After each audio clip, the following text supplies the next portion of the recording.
লা ইলাহা ইল্লা আনতা সুবহানাকা ইন্নী কুনতু মিনাজ জালিমিন।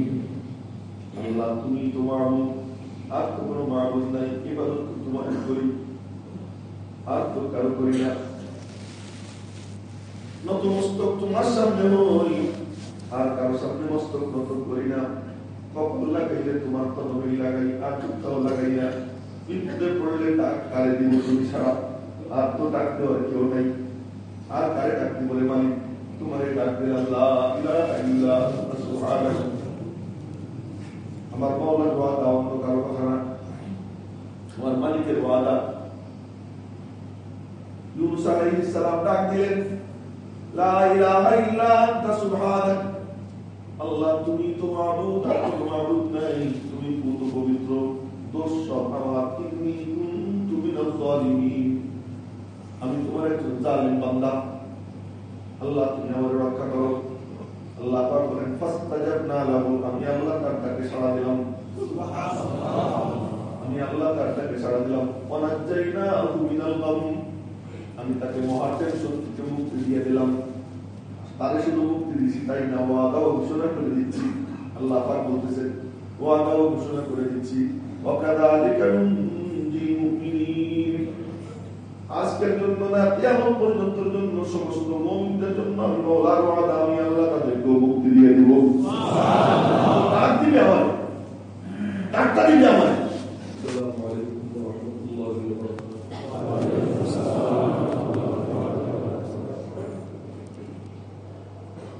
আলহামদুলিল্লাহ, আলহামদুলিল্লাহ নাহমাদুহু ওয়া নাস্তাঈনুহু ওয়া নাস্তাগফিরুহু ওয়া নু'মিनु ওয়া نتوكل عليه ونعوذ بالله من شرور أنفسنا ومن سيئات أعمالنا، من يهده الله فلا مضل له ومن يضلل فلا هادي له، ونشهد أن لا إله إلا الله وحده لا شريك له، ونشهد أن سيدنا وسندنا ونبينا وحبيب ربنا وطبيب قلوبنا ومولانا محمدا عبده ورسوله، صلى الله تعالى عليه وعلى آله وصحبه وبارك وسلم تسليما كثيرا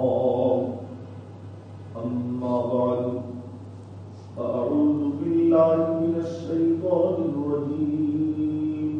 بسم الله الرحمن الرحيم. ظهر الفساد في البر والبحر بما كسبت أيدي الناس ليذيقهم بعض الذي عملوا لعلهم يرجعون. آمنت بالله، صدق الله مولانا العظيم، وصدق رسوله النبي الأمي الكريم، ونحن على ذلك لمن الشاهدين والشاكرين.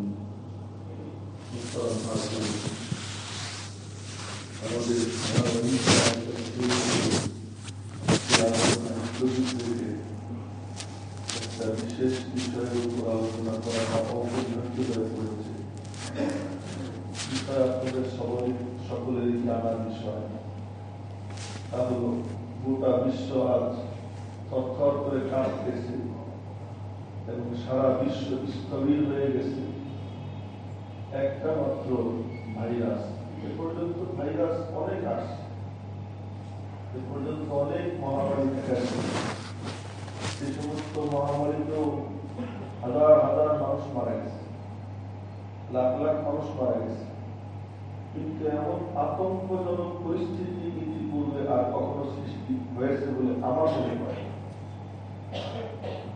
যে এখন গোটা বিশ্ব এমন এক অবস্থায় উপনীত যে এখন বলতে বাধ্য হচ্ছি যে করোনা ভাইরাস থেকেও করোনা ভাইরাসের পরবর্তী যে উদ্দেশ্য, সেই উদ্দেশ্য নিয়ে সাংঘাতিক ভীত সন্ত্রস্ত।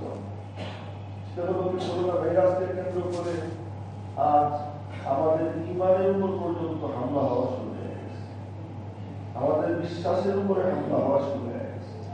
এজন্য এই বিষয় সম্পর্কে আমাদের ভালোভাবে জানাটা অপরিহার্য হয়ে পড়েছে। মেরে মোহতরম ভাই, এই জাতীয় মহামারী কখন আসে, কোন পরিস্থিতিতে এই জাতীয় মহামারী দেখা দেয়, এই কথা বলে গেছেন জনাব মুহাম্মদ রাসূলুল্লাহ সাল্লাল্লাহু আলাইহি ওয়াসাল্লাম।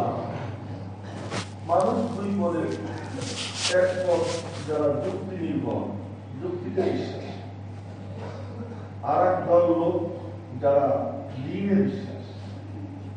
আমরা যারা মসজিদে আসি, কোন সন্দেহ নেই যে আমরা যুক্তি নির্ভর না, আমরা আল্লাহ এবং তার রাসূলের কথার উপরে বিশ্বাস। আর আমাদেরকে যে দিক নির্দেশনা দিয়েছেন আল্লাহ এবং তার হাবিব সাল্লাল্লাহু আলাইহি ওয়াসাল্লাম, আমরা ওটাকেই বিশ্বাস করি, এটাই আমাদের বিশ্বাস। তো এই সম্পর্কে আমার নবীজি কি বলেছেন? নবীজি বলেছেন, কোন জাতি যখন এমন হবে যে তাদের মাঝে ব্যাপকভাবে বেহায়াপনা, বেরেল্লাপনা, জিনা এবং ব্যভিচার, এই যখন খিয়ানত, জুলুম, অত্যাচার কোন জাতির মাঝে যখন ব্যাপক হারে দেখা দেবে, তখন আল্লাহ পাক এরকম তাদের মাঝে ভয়াবহ মরণ ব্যাধি, এই আপনার ভাইরাস, এই জাতীয় তাউন, আরবিতে শব্দ হলো তাউন, এই তাউন আল্লাহ তাআলা তাদের মাঝে পাঠান।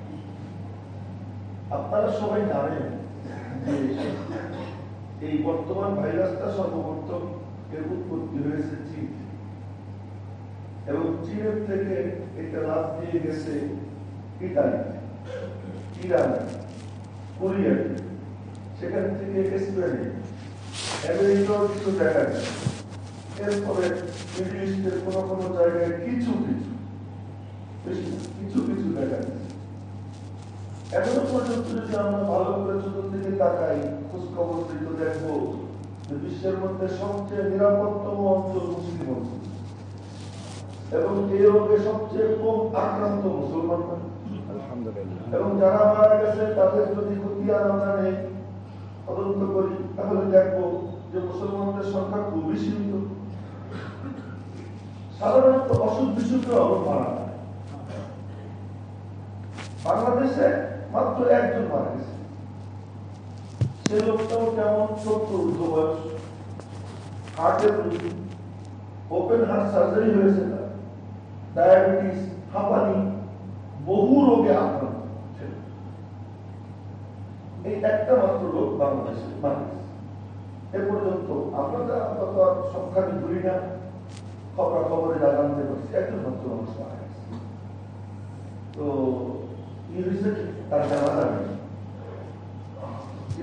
তার জানাজা, তার কাছে কেউ নেয়, বিনা গোসলে, বিনা জানাজায় লোকটাকে কবরে শোয়া হয়েছে।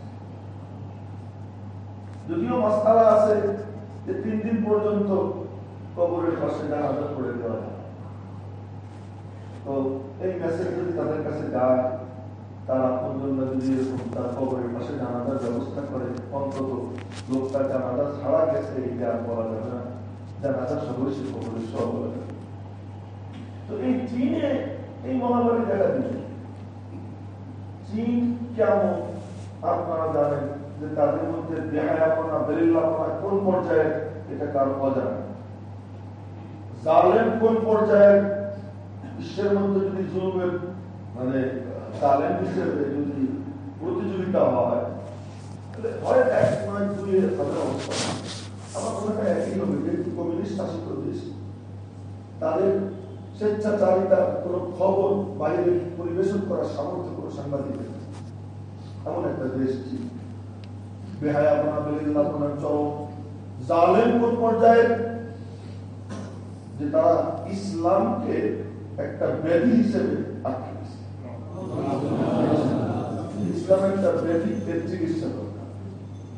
বাইফোর্স মসজিদে আযান হবে, মসজিদে আযান হবে, এবং মুসলমানদের সাথে যে দুর্ব্যবহারের মাত্রাটা কি সেখানে, এটা যারা সচেতন আপনারা কারো অজানা। তো সেখানে এই মহামারী দেখা দিচ্ছে, সেখান থেকে ছড়াইয়া এখন বিভিন্ন জায়গা, তার মধ্যে সবচেয়ে বেশি আক্রান্ত ইউরোপ সবচেয়ে বেশি আক্রান্ত।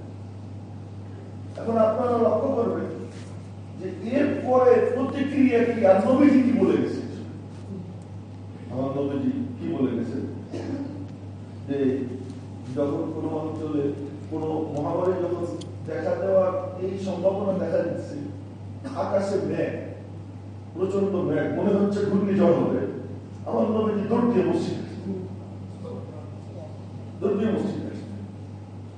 যখন দেখলেন যে কোন বিপদ আপদের আশঙ্কা, হাদিস সহিহ হাদিস, ইদা হাসাবাহু আমরুন, যখন কোন বিষয় নবীজিকে ভাবিয়ে তুলত, মাদা ইলাস সালাত, দৌড় দিয়ে মসজিদে নামাজ পড়তে, সাহাবায়ে নিয়ে কান্নাকাটি করতেন, আল্লাহ পাক বিপদ দূর করে দিলেন। বিপদ তো আসছে আল্লাহ পাকের পক্ষে। এখন কথা হলো বিপদ এসে গেছে, এখন কি করবা? কোথাও মহামারী দেখা দিচ্ছে, আমার নবীজি তার সলিউশন, চিকিৎসা দিয়ে গেছেন। কি চিকিৎসা? যে কোন এলাকা যদি আক্রান্ত হয়, আক্রান্ত এলাকার লোক অন্ধকারে যেও, আর যে এলাকা নিরাপদ জনের লোক আক্রান্ত এলাকায় নিয়ে। আমার নবীজি চিকিৎসা দিয়ে গেছে। আজকে সারা বিশ্ব আর কিছু হোক না হোক, আমার নবীজির চিকিৎসার উপর আমল করা শুরু করে দিয়েছে। রাসূলের পাক সাল্লাল্লাহু আলাইহি ওয়াসাল্লাম কোন সময় বিনা ওযুতে থাকতেন না, সাহাবীরাও কোন সময় বিনা ওযুতে থাকতো না, পবিত্র মুসাফা করতো। মুসাফা করলে গুনাহগুলো ধরে পড়ে, পবিত্রতার তালিম দিয়ে গেছেন। খাওয়ার আগে আমার নবীজি কবজি পর্যন্ত 2 হাত দিতেন, কবজি পর্যন্ত 2 হাত দিতেন, এবং তালিম দিয়ে গেছেন তোমরাও এই হাত বিভিন্ন কিছু ধরে স্পর্শ করে খাওয়ার আগে কবজি পর্যন্ত 2 হাত। এই তালিম দিয়ে গেছেন। এখন আমরা কি বলি যে এইটা সেটা, মানে হাত না ধুইয়া মুখে দিও না, নাকে দিও না, নিও না। এই তালিম তো আমার নবীজি দিয়ে গেছেন, তার তালিম তো আমরা ফলো করি। তো পরিচ্ছন্নতার বিষয় রাসূলের পাক সাল্লাল্লাহু আলাইহি ওয়াসাল্লাম। কিন্তু কোন এলাকায় আমি আসি, সেই এলাকায় একজন মানুষ ভাইরাসে আক্রান্ত, আমি তারে তুচ্ছ-তাচ্ছিল্য করবো, দূর করবো, এই সব কাছে আসিস না, এখানে আসিস না। মসজিদের মধ্যে একজন একটু কাশি দিল, কাশি তো সারা বছরই হয়। আমাদের রমজান মাসে রুকু থেকে উঠলে পরে দেখা যায় কতজন কত কাশি দেয়।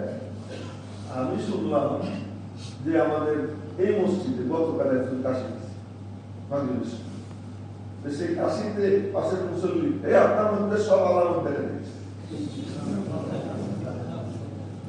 ও অবস্থাটা কত ভয়াবহ চিন্তা করে একটা। আরে ভাই, রাসূলের পাক সাল্লাল্লাহু আলাইহি ওয়াসাল্লাম বলতেছেন, এই তোমরা তোমাদের বিশ্বাস বানাও। নবী বলছেন লা আদওয়া, লা আদওয়া, ছোঁয়াছুঁয়ি নাই, কারো কাশির থেকে কারো কোনো সংক্রমণ হবে না। ওয়ালা তিয়ারা, এই জাতীয় কোনো কিছু নাই যে পেঁচা দেখলা এই কারণে তোমার কপাল খারাপ। সকালবেলা ঘুম থেকে উঠে তুমি কুকুরের সঙ্গে দেখা হয়েছে, তোমার কপাল খারাপ। এই জাতীয় কোনো কিছু মনের মধ্যে রাখো না। লা আদওয়া ওয়ালা তিয়ারা, সহিহ বুখারী শরীফ, মুসলিম শরীফের হাদিস। এক সাহাবী বলে, ইয়া রাসূলুল্লাহ, ওই যে অমুকের আমরা দেখি উট, সাহাবী প্রশ্ন করছে, প্রশ্ন করে এর সমাধানও পেশ করে দিয়েছে। যে ইয়া রাসূলুল্লাহ, আমরা দেখি একটা উট, তার কোনো রোগ নাই,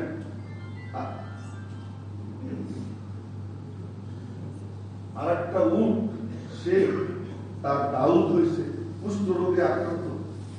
তো ওই উটের পাশে ওই উটটা আছে। এরপরে দেখি যে ওই যে উটটা সুস্থ ছিল, ওইটা ওরকম অসুস্থ হয়ে পড়ছে। নবীজি জিজ্ঞেস করলেন ফামান নাদাল আউয়াল, প্রথমটা রেখে দিয়েছি। নবীজির প্রশ্ন, ও ভাই আমরা কিছু দেখিনি, আমরা কিন্তু বিশ্বাস করি কবরের আযাব দেখছি আমরা, জান্নাত দেখছি আমরা, জাহান্নাম দেখছি আমরা, আরশে আজিমকে আমরা দেখছি, আল্লাহকে আমরা দেখছি, জান্নাত দেখিনি, জাহান্নাম দেখিনি, আরশ কুরসি লৌহ কলম দেখিনি, কবর আযাব আমরা কিছু দেখিনি, কিন্তু আমরা কি দোয়া করি না আল্লাহ কবর আযাব থেকে আমাদেরকে বাঁচান? আমরা কি দোয়া করি না যে আল্লাহ তুমি আমাদেরকে জান্নাতে দাও? এই দোয়া করি না আল্লাহ জাহান্নাম থেকে বাঁচাও? বিপদে পড়লে বলি না যে আল্লাহ তুমি আমাদেরকে রক্ষা করো?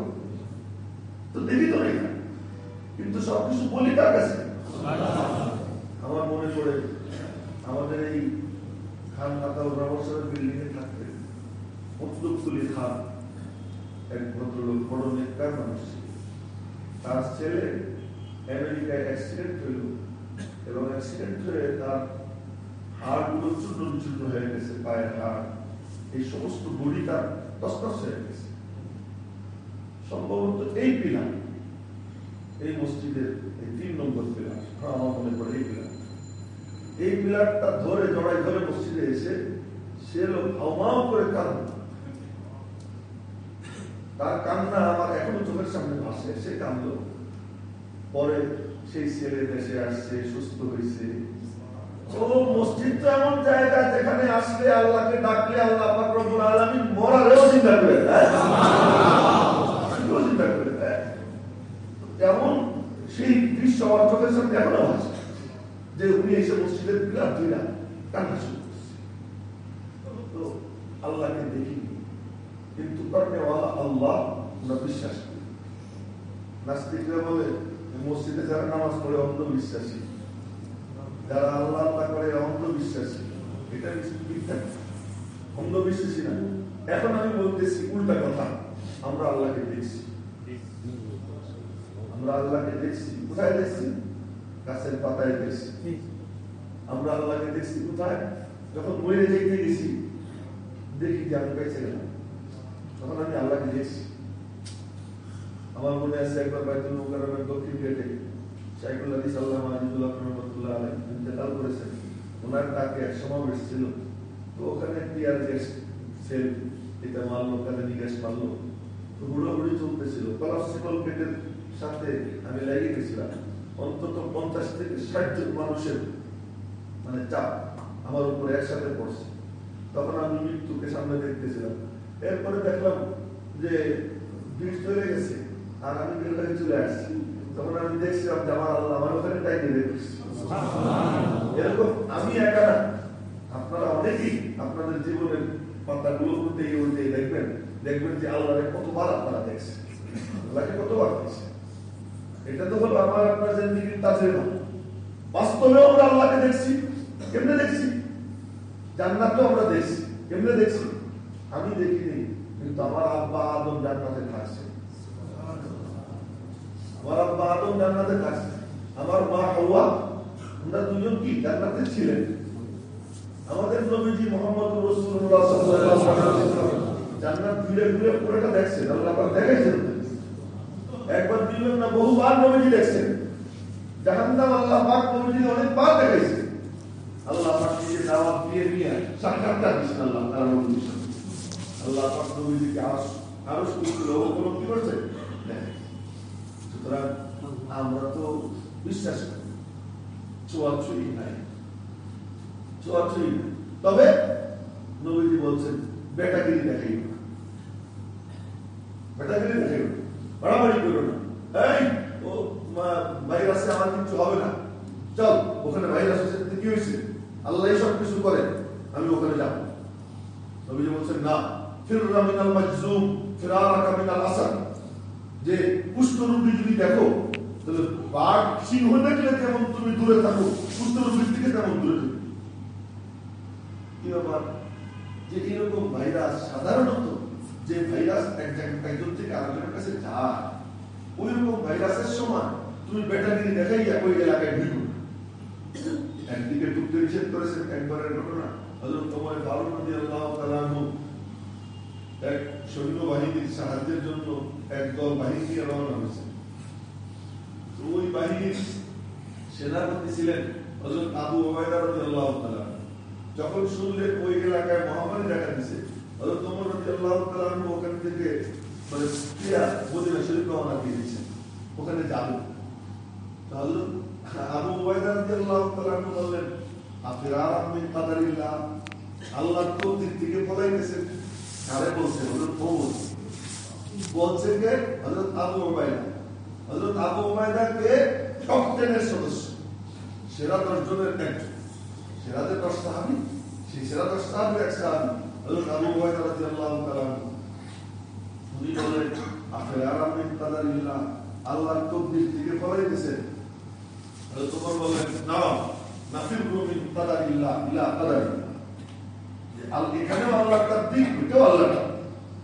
আমি যে যাব না, এটাও আল্লাহ, আল্লাহ পাকের ফয়সালা। তো আমার নবীজি তালিম দিয়ে গেছে, সাহাবায়ে কেরাম সেই তালিমের উপর কি করেছেন? আমল করেছেন। আমরাও তার উপরে আমল করব, কিন্তু এই আমলকে কেন্দ্র করে সব সমাবেশ নিষিদ্ধ, সব সমাবেশ নিষিদ্ধ। মানুষ একখানে হইতে পারবে না। এই সমাবেশ করতে করতে তো মসজিদেও তো জামাত হয়, মসজিদেও কি হয়? জামাত হয়। তাই কুয়েতের মসজিদে আযানের সময় এই আলাস সালাত জায়গা বলে কি, আসসালাতু ফি বুয়ুতিকুম, তোমরা যার ঘরে নামাজ পড়ো, তোমরা যার ঘরে নামাজ পড়ো। এই যে দাম, যেখানে বিপদ আসলে নবীজি মসজিদে দৌড় দিতেন। আরে মসজিদে মুসল্লিরা যখন একত্রিত হয়, তো মসজিদে ঢুকতে সময় কি দোয়া পড়ে? আল্লাহুম্মা তাহলি আবওয়াব রাহমাতিক, আল্লাহ তুমি আমার জন্য রহমতের সব দরওয়াজা খুলে দাও। মসজিদে কি বেওযুতে ঢুকে না ওযু করে ঢুকে? ওযু করে মসজিদে ওযু করে ঢুকতেছে, আল্লাহুম্মা তাহলি আবওয়াব রাহমাতিক করে ঢুকতেছে। এরপরে যখন মসজিদে ঢুকতেছে, মসজিদ কার ঘর? আরে দুনিয়াতে সবচেয়ে নিরাপদ জায়গা যদি থেকে থাকে সেটা আল্লাহ। এখানে আসার পরে এখানে তো মানে একটা খারাপ দৃষ্টান্ত দিতে হয়, না দিয়ে পারি না। দেখা হয়েছে মাথায় তেল ডলবো, মাথায় তেল নিয়ে ডলে পাশা, কথা খারাপ কথা বলে তেল করতেছে কোথায়? পিছনে। আরে পিছনে তেল দিলে কি হবে? তোমার ব্যথা তো মাথা, তোমার চিকিৎসা কি? বেহায়া করা বন্ধ করো, বেরেলা করা বন্ধ করো, গান বন্ধ করো, নাচ বন্ধ করো, মদ বন্ধ করো, আল্লাহর নাফরমানি বন্ধ করো, খিয়ানত বন্ধ করো, জুলুম বন্ধ করো। তোমার রোগ হলোই যে রোগের কারণে মহামারী দেখা যাচ্ছে। চায়না যে জালেম, তোমরা সিদ্ধান্ত নাও জুলুম করবো না। মুসলুম বস্তির লোকটা হইতে পারে, মুসলুম একজন রাজনীতিবিদ হইতে পারে, মুসলুম একজন ধর্মীয় নেতা হইতে পারে, মুসলুম একটা মা বোন হতে পারে, যে কোনো মুসলিম। মুসলিম যখন আহ বলে, ওই আর মাঝে আর আল্লাহ পাকের আরশের মাঝে কোনো পর্দা নেই। ওই আহ আল্লাহ পাকের আরশের মাঝে ভাইরাস কি দেখা যায়? দেখা দিয়েছি তো দেখে, আর শুধু তার একটা পর্যন্ত দেখতে পেয়েছি। এই তো ভাইরাস টাইরাস কিছু না, আসলে তো হল কি আল্লাহ পাকের নাম, আল্লাহ পাকের গুস্তা। আমি আপনারা ছিলেন কিনা জানি না, আমি আগেও একবার এই মসজিদে এটা শুনেছি, আবার আজকে শুনেছি। এবং সেদিন আমাদের খতম বুখারীর মাহফিলে এখানে এই কথাটা বলছিলাম যে এই করোনা ভাইরাসটা মাথায় ছিল, এই কারণেই বলছিলাম মুসা আলাইহিস সালামকে এক বড় বুদ্ধিজীবী, টপ লেভেলের এক বুদ্ধিজীবী ওনাকে জিজ্ঞেস করে যে আল্লাহর নবী বলেন তো, ধনুক যদি হয় আসমান, তীর যদি হয় বিপদ, নিক্ষেপকারী হন যদি স্বয়ং আল্লাহ, এর থেকে বাঁচার কি কোনো উপায় আছে? প্রশ্ন করছে। এরপরে ওই বুদ্ধিজীবী বলে, এই তীর থেকে বাঁচার তো রাস্তা দুইটা, একটা হলো রেঞ্জের বাইরে যাওয়া, আর একটা হলো ঢাল দিয়ে দেওয়া। তো আল্লাহ পাকের নিক্ষেপ করার তীর থেকে বাঁচার মতো ঢাল কারো কাছে নাই, রেঞ্জের বাইরে যাওয়ার সামর্থ্য তাও নাই। আল্লাহ পাক পরিষ্কার বলে দিয়েছেন, ইয়া মাশারাল জিন্নি ওয়াল ইনস ইন ইসতাতা'তুম আন তানফুযু মিন আকতারিস সামাওয়াতি ওয়াল আরদ ফানফুযু, যদি পালাইতে পারো পালাও, যেখানে যাও। লা তানফুযুনা ইল্লা বিসুলতান। আমি মাওলার নিয়ন্ত্রণের বাইরে কোথাও যেতে পারবো না। তো রেঞ্জের বাইরে যাওয়ার কোনো সামর্থ্য নাই, ঢালও নাই, বাঁচবো কেমনে? মুসা আলাইহিস সালাম আল্লাহর রাসূল, মুসা আলাইহিস সালাম বললেন বাঁচার সহজ উপায় কি? উপায়? আল্লাহরে ডাক দাও, আল্লাহ। হযরত ইউনূস আলাইহিস সালাম কি করছিলেন? সমুদ্রের আপনারা জানেন 800 ফিটের নিচে সূর্যের আলো যায় না, 800 ফিট পর্যন্ত সূর্যের আলো, তার নিচে কি অন্ধকার। তো সেই সমুদ্রের মধ্যে অতল কম, সেই সমুদ্রের মধ্যে অন্ধকার, মাছের পেটের অন্ধকার, আবার মাছের পেটের ভিতরে যে তার খাদ্য থলি, এই থলির অন্ধকার, জুলুমাতুন। তো এত অন্ধকারের মাঝে থাইকা আপনি কি করছেন? মাছের সাথে কুটাকুটি করছেন, পড়াপড়ি করছেন, কি করছেন? ডাক দিচ্ছেন, লা ইলাহা ইল্লা আনতা সুবহানাক, লা ইলাহা ইল্লা আনতা সুবহানাক ইন্নী কুনতু মিনাজ জালিমিন। আল্লাহ তুমি তো মাবুদ, আর তো কোনো মাবুদ নাই, ইবাদত তোমার করি, আর তো কারো করি না। নতমস্তক তোমার সামনে হই, আর কারো সামনে মস্তক নত করি না। কপাল লাগাইলে তোমার কদমে লাগাই, আর চুপটাও লাগাই না। বিপদে পড়লে ডাক কারে দিব তুমি ছাড়া, আর তো ডাক দেওয়ার কেউ নাই। আর কারে ডাকতে বলে মালিক, তোমারে ডাক দিলাম, লা ইলাহা ইল্লা আনতা সুবহানাক। আমার মাওলার ওয়াদা, অন্য কারো কথা না, আমার মালিকের ওয়াদা। ইউনূস আলাইহিস সালাম ডাক দিলেন, লা ইলাহা ইল্লা আনতা সুবহানাক। আল্লাহ তুমি তো মাবুদ, আর কোনো মাবুদ নাই, তুমি পূত পবিত্র, দোষ সব আমার। ইন্নী কুনতু মিনাজ জালিমিন, আমি তোমার একজন জালিম বান্দা। আল্লাহ তুমি আমার রক্ষা করো। আল্লাহ পাক বলেন, ফাসতাজাবনা লাহু, আমি আল্লাহ তার ডাকে সাড়া দিলাম, সুবহানাল্লাহ, আমি আল্লাহ তার ডাকে সাড়া দিলাম। ওয়া নাজ্জাইনাহু মিনাল গাম, আমি তাকে মহা টেনশন থেকে মুক্তি দিয়ে দিলাম। তারে শুধু মুক্তি দিচ্ছি তাই না, ওয়াদাও ঘোষণা করে দিচ্ছি। আল্লাহ পাক বলতেছেন, ওয়াদাও ঘোষণা করে দিচ্ছি। ওয়া কাযালিকা নুনজিল মুমিনিন, আজকের জন্য না, কিয়ামত পর্যন্তের জন্য সমস্ত মুমিনদের জন্য আমি মাওলার ওয়াদা, আমি আল্লাহ তাদেরকে মুক্তি দিয়ে দেব। সুবহানাল্লাহ। ডাক দিবে আমার, ডাকটা দিবে আমার। ডাক দেওয়ার জায়গা মসজিদ, আর সেই মসজিদে আসসালাতু ফি বুয়ুতিকুম, এই আসসালাত না বলে বলে আসসালাতু ফি বুয়ুতিকুম। আরে ভাইরাসের জায়গা হলো ঘর, মসজিদ ভাইরাসের জায়গা না, মসজিদ হলো ভাইরাস থেকে মুক্তির জায়গা। দিনী জলসা যখন হয়, শুরু থেকে শেষ পর্যন্ত তওবা ইস্তেগফার হয়, শুরু থেকে শেষ পর্যন্ত তওবা ইস্তেগফার হয়। যতগুলো হিফখানা আছে বাংলার জমিনে, সবখানে 24 ঘন্টা কোরআনে কারীমের তেলাওয়াত হয়, ওই টাইম ছাড়া। যেখানে কোরআনে কারীমের তেলাওয়াত হয়, রব্বুল আলামিন বলেন, ওয়া ইযা কুরিয়াল কুরআন, যখন কোরআনে কারীম পড়া হয়, ফাসতামিউ লাহু ওয়া আনসিতু, তোমরা দিলের কান দিয়ে শোনো, নীরব থাকো। কি ফল হবে জানো? আমি আল্লাহ রহমতের বন্যা বহাইয়ে দিব। ফাসতামিউ লাহু ওয়া আনসিতু লাআল্লাকুম তুরহামুন। আমি ওই দিন জামালপুরে এই সর্বশেষ মাহফিল বয়ান করলাম, কত পরশু, অনেক বড় মাহফিল ছিল। ওখানে বললাম যে বাংলাদেশের অবস্থা যে এত সুন্দর, প্রাকৃতিক বিপর্যয়, বিভিন্ন মহামারীর থেকে বাংলাদেশ যে এতটা নিরাপদ, এর অন্যতম বড় কারণ তা হলো বাংলার জমিনে এত হিংসা। আপনার টিভি রোডে দেখি কতটা হিংসা আছে, মনস্থির খুঁজে দেখেন, দেখেন সবখানে কি হইতেছে, ছোট্ট ছোট্ট মাসুম বাচ্চারা আল্লাহ পাকে কালাম করতেছে। যে কারণে এই দেশ এত কম বিপদ আপদের মুখোমুখি হয়, যা বিশ্বের অন্য খুব কম দেশ আছে বাংলাদেশে। যাই হোক, আমি কিছুটা আবেগে এসে গেছি, কথা তো অনেক বলে ফেললাম। যে কথা বলতে চাই তা হলো, মহামারী আসছে আল্লাহ পাকের পক্ষ, বাঁচানো আল্লাহ, ফিরতে হবে আল্লাহ। সেই চায়নাকে আল্লাহ তাআলা মসজিদে ঢুকেছে, ওই প্রেসিডেন্ট মসজিদে ঢুকছে, কোরিয়ায় এক লোক করোনা আক্রান্ত হয়ে গেছে, মুখ থেকে গুলি করে মেরে এই দেশে ঢুকলে ওর কারণে আমরাও কি তাই হবো যে করোনা আক্রান্তের জন্য দেখলে তারা দুনিয়া থেকে বিদায় করে দিতে হবে, ওর কারণে অন্যরা করোনা আক্রান্ত হবে? আরে না, করোনা আক্রান্ত আমি তার কারণে হব না, আমার আল্লাহ যদি আমার হিফাজতের ফয়সালা করে থাকেন সারা দুনিয়া মিলে আমাকে করোনা আক্রান্ত করতে পারবে না। এটা সব মুমিনের ঈমান হওয়া জরুরি, সকলের ঈমান হওয়া জরুরি। হ্যাঁ, সতর্কতা অবলম্বন। কি সতর্কতা? আমার নবীজি যে আমল দিয়ে গেছেন আমি সেই আমল বলতেছি। আমরা কারো হাতে, আমরা আল্লাহ এবং তার রাসূল এর যে দিক নির্দেশনা, এই দিক নির্দেশনাটাকে সর্বোচ্চ অগ্রাধিকার দিয়ে আমল করবো ইনশাআল্লাহ। নবীজি বলছেন তুমি রোগাক্রান্ত কোন রোগী দেখো, রোগী দেখে তুমি বলো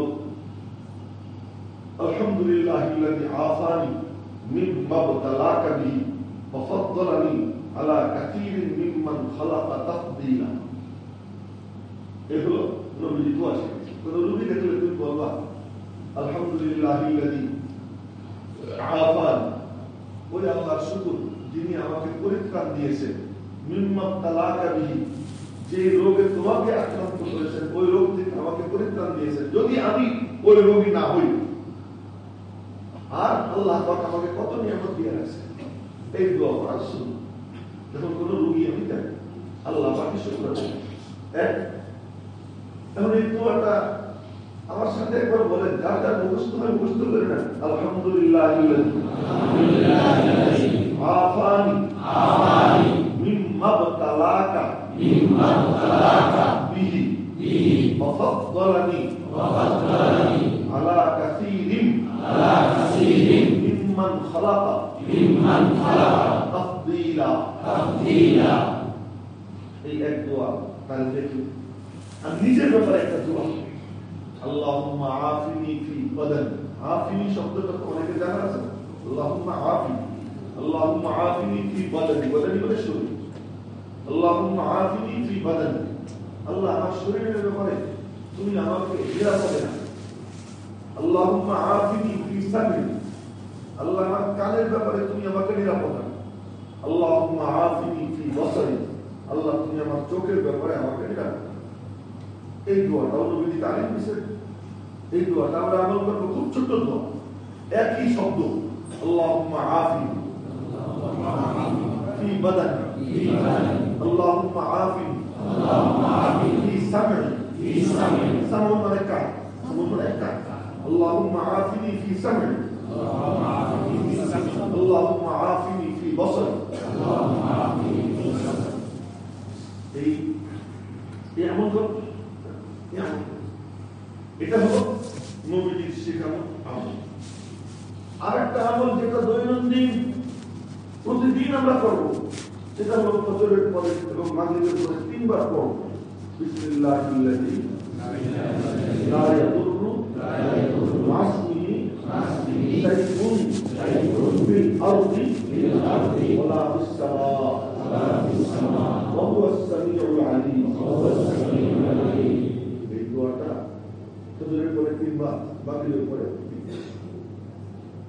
আরেকটা আমল নবীজির কথা যদি সত্য হয় টেনশনে দিয়েছে, আর নবীজির কথা সত্য, এটা আমরা সবাই বিশ্বাস করি। তিনি বলছেন যে কোনো ব্যক্তি যদি কোনো জায়গায় ঢুকে, কোনো ঘরে ঢুকে, কোনো স্থানে পায়, একটা দোয়া পড়ে, আউযু বিকালিমাতিল্লাহি তাম্মাতি মিন শাররি মা খালাক, আউযু বিকালিমাতিল্লাহি তাম্মাতি মিন শাররি মা খালাক। এই এতটুকু যদি কেউ পড়ে সুবহানাল্লাহ সুবহানাল্লাহ, তাহলে নবীজি বলেন লাম তাদুররহু ফিতনাতুন মা দারাতিস সামাওয়াতু ওয়াল আরদ, কিয়ামত পর্যন্ত কোনো ফিতনা তার উপরে আসবে না। সুবহানাল্লাহ। নবীজি বলেন আমরা এর উপর কি করব? আমল করার চেষ্টা করব। দ্বিতীয় হলো সতর্কতামূলক যে মানে ফর্মুলা নবীজি দিয়ে গেছেন, উপরে আমল করব। সতর্কতামূলক কি? আক্রান্ত এলাকায় কেউ যাবো না, আক্রান্ত এলাকায় কেউ যাবো না। আর যে এলাকা আক্রান্ত হয়ে গেছে ওখান থেকে পলাবো না। ওখান থেকে পালানোর অর্থ হলো আমার বিশ্বাস আমি নষ্ট করতেছি, যাকে নবীর তালিম যে আক্রান্ত এলাকা থেকে যদি কেউ পলাই অন্ধকারে যায়, তার মানে হলো সে আল্লাহ পাক দেনওয়ালা, এটাকে সে কি করতেছে? অবিশ্বাস করতেছে। অন্য এলাকার থেকে যাওয়া নিষেধ, অন্য এলাকার থেকে যদি কেউ এলাকায় ঢুকে, তার মানে সে ব্যাটাগিরি দেখাইছে। ব্যাটাগিরিও দেখাইল না, আবার তুমি কি করো না, মানে নিজের বিশ্বাসের উপরে হামলাও চালাইল না। তারা নবীজির সতর্কতামূলক আমল দিয়ে দিচ্ছে, তুমি আমল করো। সতর্কতামূলক আমলের মধ্যে এটাও পড়ে বিভিন্ন পরিবেশ পরিস্থিতির প্রেক্ষাপটে ডাক্তাররা যে সাজেশন দেয় এর উপরে আমল করে, এটাও আমাদের জন্য কি জরুরি।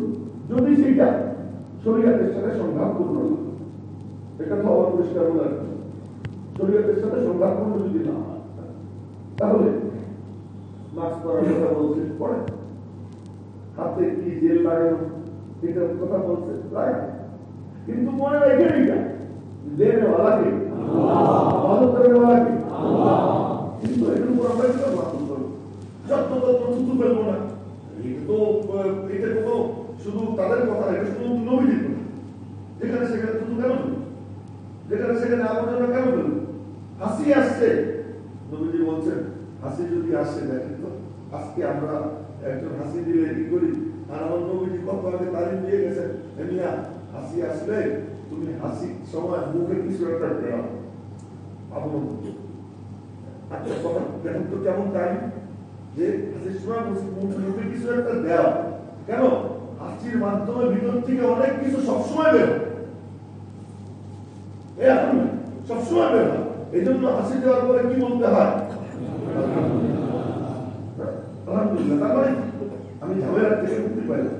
নিশ্চয়ই হাসির মধ্যে ঝামেলা আছে, হাসির মধ্যে ঝামেলা আছে। সুতরাং হাসি যখন আসলো, আমি লোকজনের সামনে মুখের কাছে আর হেঁচু করে হাসি দিলাম, দেখতেও বিচ্ছিরি দেখা যায়, আর এটা যেমন শরীরের দৃষ্টিতে গর্হিত, দেখতেও খুব খারাপ। এই জন্য আমার নবী তালিম দিয়ে গেছেন, হাসির সময় তুমি তোমার মুখটা কোনো কিছু দাও, আর কিছু না থাকে হাত দাও, আওয়াজটাকে একটু স্থিমিত করো, এবং তোমার থেকে যেন কারো কোনো ক্ষতি না হয় সেই দিকে লক্ষ্য রাখো। সুতরাং এই যে তারা আজকে বলতেছে, আমার নবীজি তো বহু আগে বলে গেছে, আমার নবীজি বহু আগে বলে গেছে, হাসির সময় করে দিল, এটা করো, যত্রতন্ত্র আবর্জনা ময়লা আমরা এটা কি করবো না, ফেলবো না। আর তবে আবার মনে রাখবেন, এই যে আমি বলছি না যে করোনার থেকেও বড় করোনা হলো কোনটা, করোনাকে কেন্দ্র করে যে পরিকল্পনা ইহুদি খ্রিস্টান, কোন মানে আশ্চর্য কারণ, আশ্চর্য কারণ আল্লাহ ধরে বন্ধ হয়ে গেছে। কল্পনা করে এখানে আল্লাহ পাকের ঘর সম্পর্কে আল্লাহ পাক কি বলছেন দেখেন তো, আল্লাহ কি বলতেছেন, ইন্না আউয়াল বাইত শুদিয়া লিন-নাস লাল্লাযী বিবাক্কাতা মুবারাকান ওয়া হুদাল লিল-আলামিন ফীহি আয়াতুম বায়িনাতুম মাকামু ইব্রাহিম ওয়া মান দাখালাহু কানা আমিনা।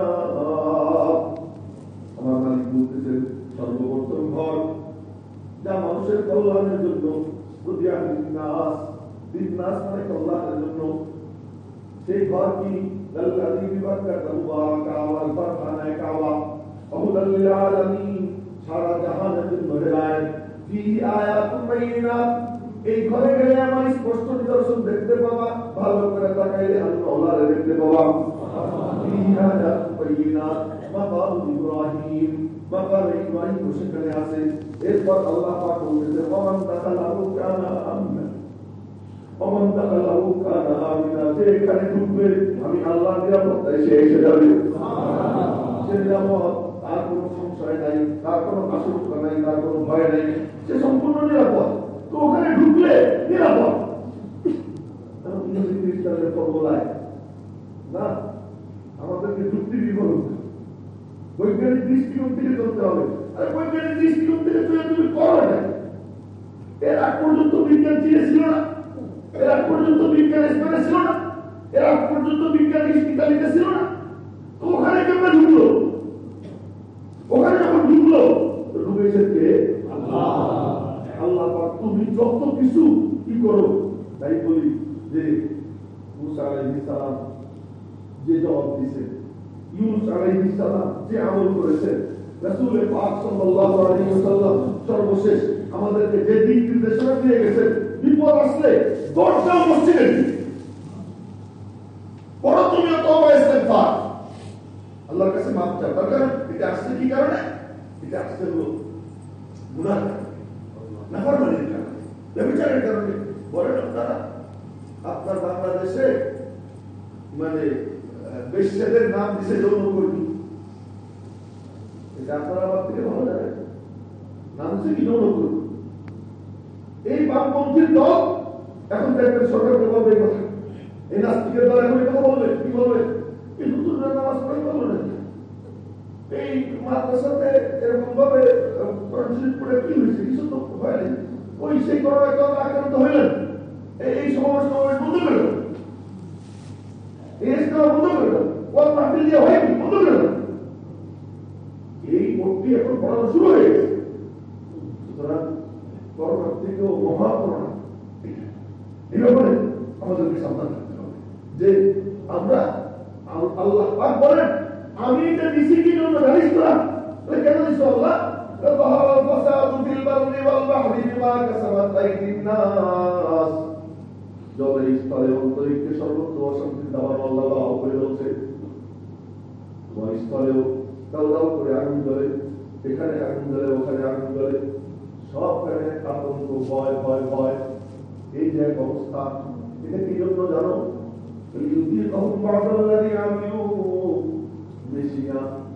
তোমাদের সমাজের সুয়ার কি পরিমাণ বিস্তার তোমরা ভালো জানো, জিনা কিভাবে চলতেছে ভালো করে জানো, বেহায়াপনা কেমনে চলতেছে ভালো করে জানো, গান বাজনা আনুষ্ঠানিকভাবে রাষ্ট্রীয় পৃষ্ঠপোষকতায় হয়, নাচ গান রাষ্ট্রীয় পৃষ্ঠপোষকতায় হয়, জুলুম বড় বড় ব্যক্তিদের তত্ত্বাবধানে জুলুম হয়, কোন বড় বড় ব্যক্তিদের ক্ষমতাধরদের নেতৃত্বে হয়।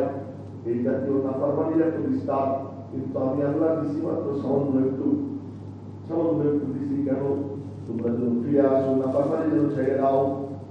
ব্যথা তোমার মাথায় হয়েছে, তেল যেন মাথায় ডলো, মাথায় তেল ডলো, নাফরমানি ছেড়ে দাও, আল্লাহ পাকের কাছে ফিরে আসো। আল্লাহ সুতরাং এখন আমাদের মূল কাজ কি? তওবা ইস্তেগফার। মূল কাজ কি? বলে ঘরে কোরআনে কারীমের তেলাওয়াত চালু করো, টেলিভিশন বের করো, ঘরের মধ্যে কোরআনে কারীমের তেলাওয়াতের ভাষা কায়েম করো, গান বাজনাকে আউট করো, মোবাইলের মধ্যে তুমি কোরআনে কারীমের তেলাওয়াত শোনো, গান বাজনাকে বের করো, পাপ ছাড়ো, নাফরমানি ছাড়ো।